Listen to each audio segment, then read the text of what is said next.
Hello and welcome, Just a Family. This is Just a Live TV, or giving you something to talk about.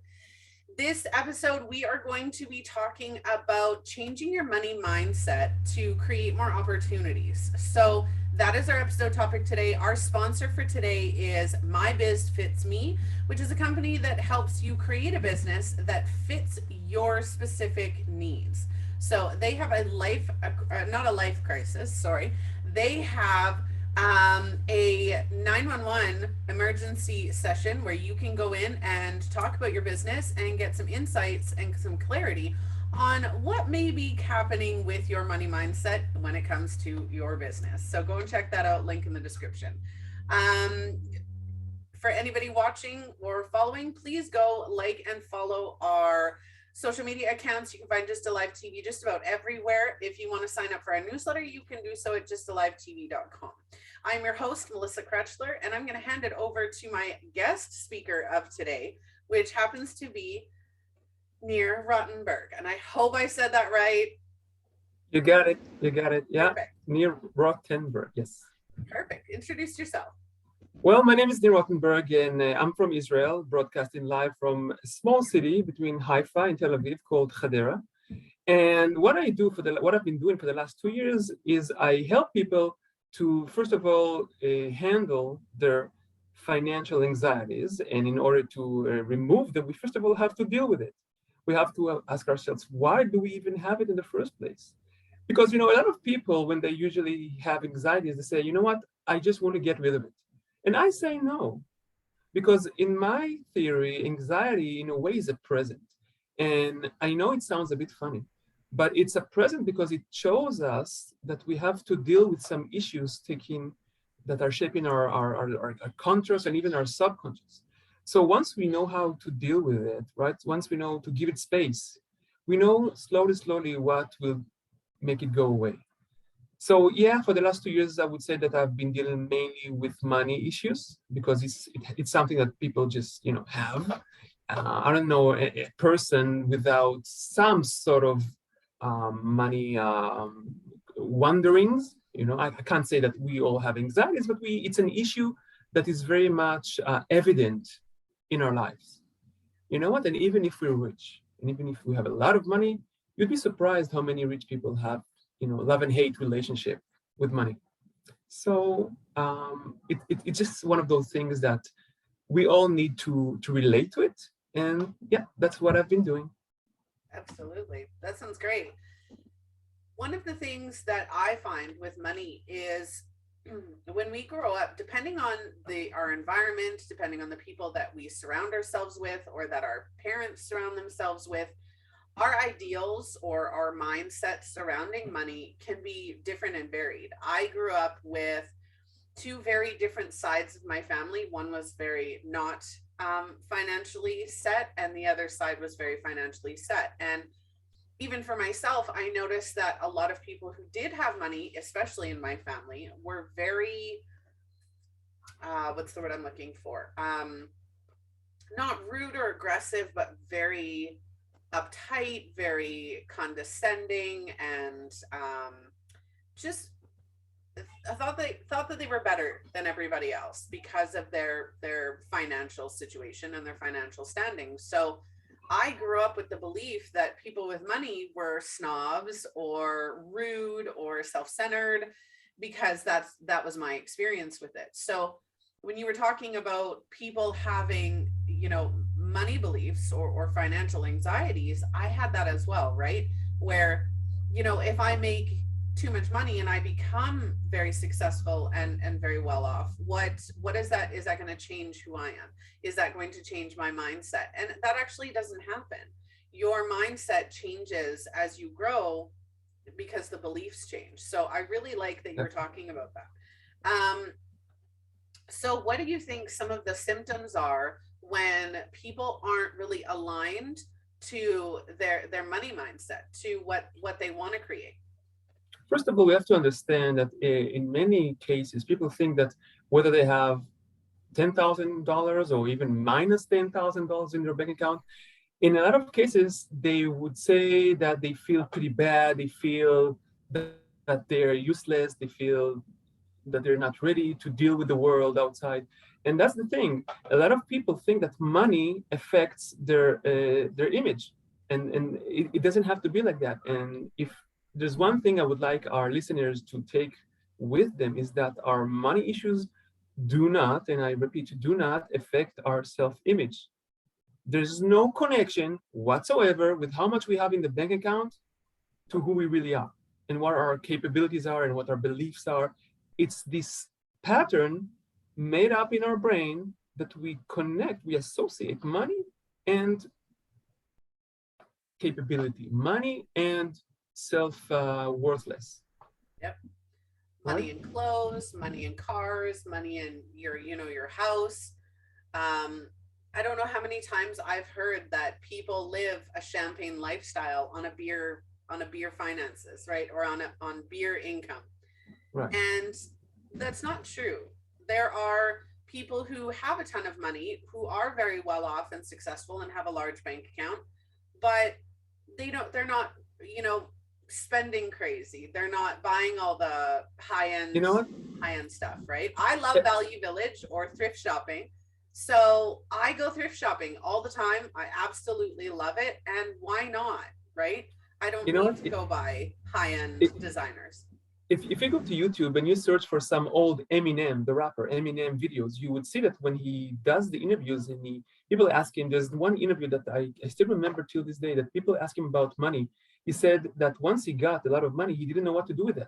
And he even called his manager and asked him if it's okay if he would buy a Rolex watch, because it's the first time he gets a lot of money, thousands of dollars back in the day, and he had no clue how to contain that money, right? The money that is in the bank account, whether it's okay to spend it. And this is an example of a person that had, I assume, not so much when he grew up.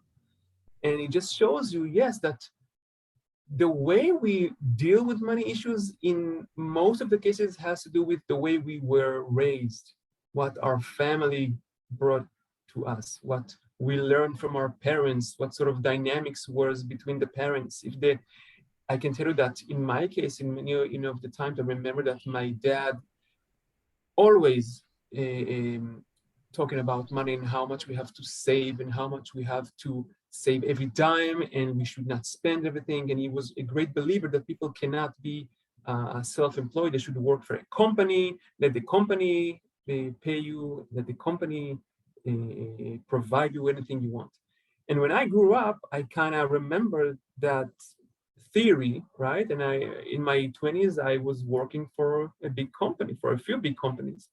But then I realized that I was just imitating my father, right? And in a way, also, I could say that even my mother was pretty much had the same elements of behavior. And it took me a while until I realized what was going on. I was actually imitating the way they were brought up, right? Coming to a second generation of Holocaust survivors, you cannot do the math and you realize that it goes way back. And especially with money, it's so much evident to see. And when I basically do an NLP session, because that's what I do, I rely on NLP tools. Not only that I remove that anxiety or that fear away from that person, but I also go back to the time where he first realized that this is the source of what was going on in his life. Now, unlike psychology, we don't go too deep, right? The thing is not to go deep and analyze why do you think it happened and who is to be blamed for that. No, the issue here is to change the perspectives of of the meaning. For example, if you had parents that were very much struggling and they told you to save every dime, and now in your 30s or 40s, you act the same and you perhaps feel ashamed or you're useless or, without any capability of what to do. In NLP, the meaning could actually change everything. So once you understand that it's just a thought that went on in your head and the thought does not represent who you are, you could pretty much go forward with so many things in your life. Once we break that barrier that it's just a thought, the meaning you experience about money is not the real reality. It's all in your head. You know, Richard Bandler, one of the founders of NLP, said that there's no such thing as reality, right? It's all made up in our brains. And we can see it so much when it comes to money and loss as well. This is another issue. You know, people say, you know, I don't have too much in my bank account. And it's true that sometimes we can identify loss or the sense of not having something.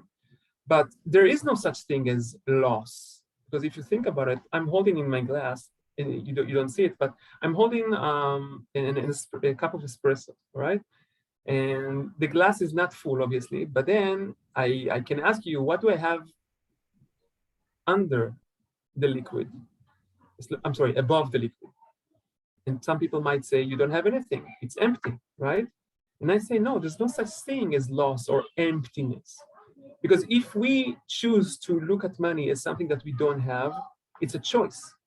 But in that cup that I'm holding, there's also neutrons and atoms and some other energetic, things. I just don't know how to pronounce each and every one in English.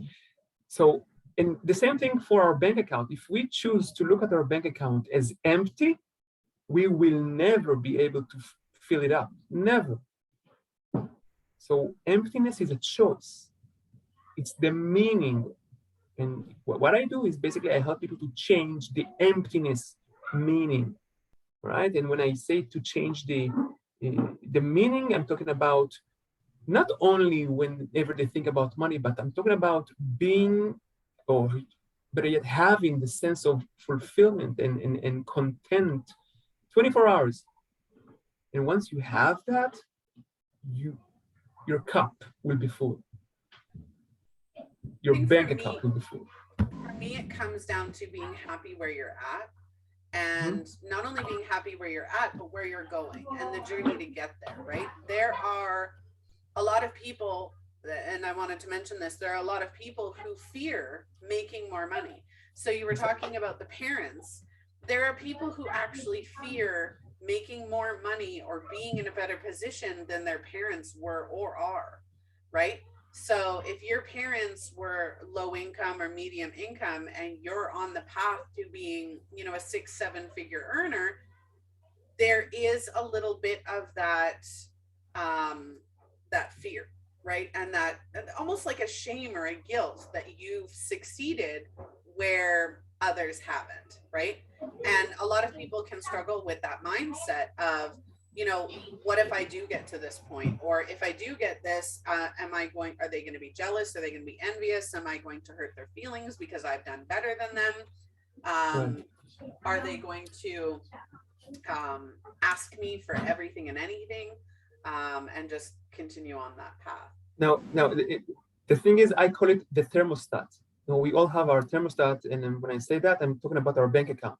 How much do we have in our bank account? Now, for a lot of people, they can earn the same amount for 20 years. I don't know, 5,000, 10,000, doesn't matter.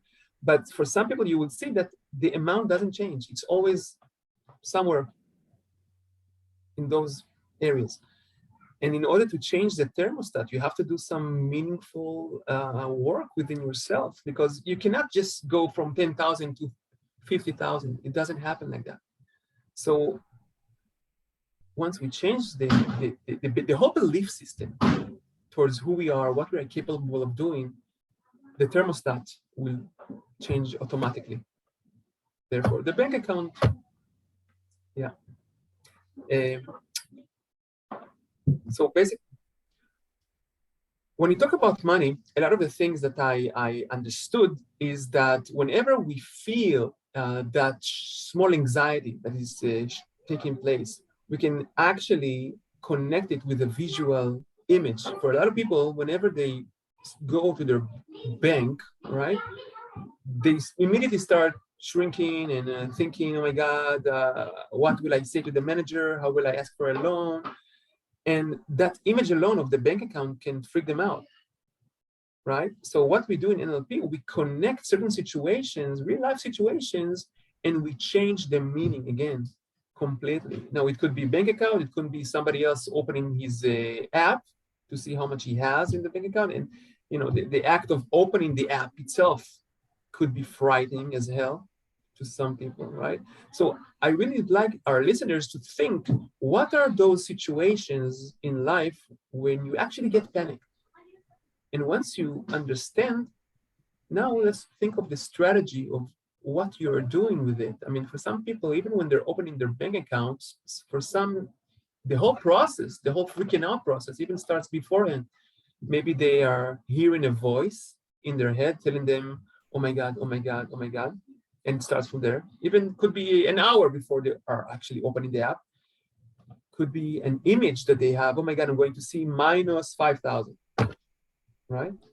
And that vision alone is scary, right? So we want to avoid that. We want to establish ourselves a different picture, different strategy. Yeah, it's a whole process. So what are your tips and tricks for people changing their money mindset? How do you suggest people start with that, even like I said, just at the beginning stages? There are a lot of things. First of all, I'm a great believer in manifestation, right? Now, it may not go hand in hand with NLP, which works more of certain guidance and questions that are being asked and certain tactics that we do for our subconscious. But manifestation alone is a great tool, doesn't matter what stage you are in your life, because it gives you the ability not only to envision what life is going to happen to you, but also to be able to connect you more to the here and now. Right? And if we're talking about the subconscious, and that's what we do in NLP, most of the work is done towards the subconscious to kind of shake it all up and to make it realize that there is no future, there is no past, there's only here and now. Manifestation is basically having the glorifying the here and now and understanding that all our visions and all our wishful desires that we want to have in our lives, they're not real, because there is no such thing as future. I know this might be a shocker to a lot of people listening to this, but future is just basically a myth, right? What is relevant is the here and now. Now the past is all gone. We cannot change the past. So once a person is more connected to the here and now, he knows that this is where he needs to focus his energy for. Now, in order to do that, yes, manifestation, but manifestation in a way for a person to understand how he feels now, thinking that what he wants, the amount of money that he wants has already been done, right? Now, I know for some people it's kind of hard to understand. How could it be? Because I haven't received anything yet.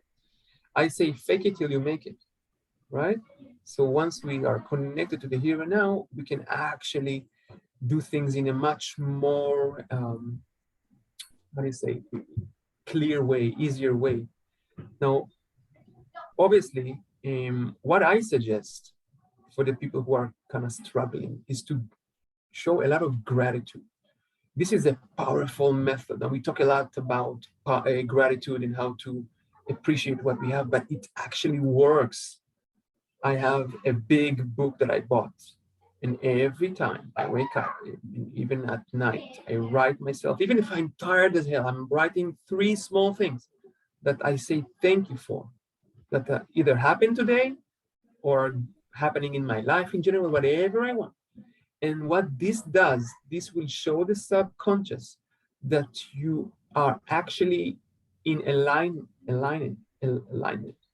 correct me, I'm saying, yeah, and you actually agree with what's going on in your life. You're not resisting anything, okay? Because the subconscious cannot bear any sort of resistance, okay? You're going with the flow, and it's such a powerful thing to do. Now, as far as language is concerned, I learned a trick, believe it or not, from a guy on YouTube, right? And he said that once we say to ourselves that we are happy with the amount that we have, but we would like to get some more, okay, what this does is we actually move our brains towards the direction of pleasure, because our brain either avoids pain or goes towards pleasure. Now, a lot of people, their language, they kind of mess with it. And they say, oh, I don't have this, or I need more money, or I have to get more money. So if you say these words, the subconscious understands that for now, you are in great loss that we had talked about before. And we don't want to deal with that loss, right? So once we show to the subconscious that we are on our way to please it, we have to appreciate what we have, yet we can say to ourselves, but I want more, right? And now, slowly, it will kick in. Now, a lot of people are also stuck in the past in the way that we always look back at previous deals that we did in the past, or investments that didn't work, or how we got, somebody told us something, promised us something, and it took all our money. And what this does, it just keeps us not really motivated to move on, right? And in NLP, we take the person and we connect him to the present. There's no past, and yes, for the time, there's no future. There's only the present. And I know it's kind of hard to realize that, because we always say think towards the future, but there is no future. We cannot really see it. So that's why for some people, it's not even realistic talking about the future. Yeah, we should definitely be focusing on the here and now and what we have. When you focus on what you have and you focus on the present moment, you're creating a different level of awareness, of perspective, of happiness in that moment that will carry you forward. And that's really important. And I'm glad that you shared that. So is there anything else you'd like to add before we get going? Well, I'm just saying that, people ask me, what's the difference between financial anxiety and other anxieties? Well, the answer is pretty simple. Financial anxiety, first of all, anxiety is when you kind of fear without understanding why you do that. It's like senseless fear, right? It's not like where somebody's putting a gun into your head and you can actually sense the danger. Anxiety is when you have these images in your head, could be an audio voices telling you something which has no reason whatsoever, even if you're in debt, but you kind of envision these things that are going to happen to you, and they're not. Why? Once again, people are not connected to the here and now, right? And financial anxiety, in a way, is so unique because this is the foundation of our existence. I mean, without money, let's face it, we cannot live, right? People say, oh, some things are more important. No, without money, we cannot go and see our doctor. For some, we cannot even have a loving relationship. We cannot even find an apartment to live in. So this is the foundation of everything. We can do great things with money. That's how the world is built. So in a way, it's like the rug under our feet is being pulled over, and people cannot live with the sense that their whole being is taken away from them. So that's why it's so crucial and very much evident in a person's life. And we saw it during COVID, like in Israel. I can tell you that a lot of people felt that. Yeah, absolutely. All right. Well, thank you so much for joining me on today's episode. I think that financial anxiety and money mindset are very important, and people should be focusing on that to create a better awareness, better opportunities, and just a better all-around perspective of their life. If anybody wants to connect with either myself or Nir, please do so. Our links are in the description of this episode. If you'd like to be a part of the show, or if you want to see a topic featured on the show, please reach out to us at justalivetv.com. You can also follow us on all of our social media accounts throughout majority of the social media world. I, of course, am your host, Melissa Krechler. Nir, again, thank you so much for joining me today. With pleasure. Thank you for having me. And for everybody else, I will see you on the next episode of Just Alive. Bye. Bye-bye.